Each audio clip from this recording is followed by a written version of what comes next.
আজকের পর থেকে সাবানে একটা পিরাক দিন, চমকে যাবেন। এখানে একটা লাইফবয় সাবান নিয়েছি, আপনারা চাইলে যে কোনো সাবান নিতে পারেন।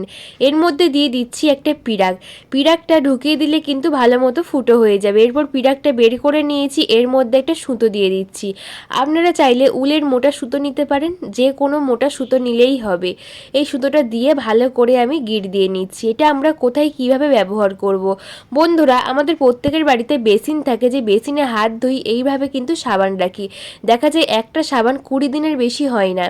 তবে আমি যে পদ্ধতি শেয়ার করলাম, এইভাবে সাবান রেখে দেখবেন, সাবান রাখলে একটুও গলবে না, একটা সাবান 2 মাস চলবে। তাই আমরা প্রত্যেকেই এইভাবে সাবানটা রেখে দেবো, যখন প্রয়োজন নিয়ে হাত ধোবো। আর একটা সাবানকে 2 মাস আমরা চালিয়ে সংসারের অনেক টাকা সাশ্রয় করব। আশা করব এই টিপসটি কাজে আসবে। কেমন লাগলো কমেন্ট করে জানাবে। অবশ্যই এইভাবে সাবান রাখবে, আর একটা সাবান 2 মাস চলবে। ভালো লাগলে লাইক করবে।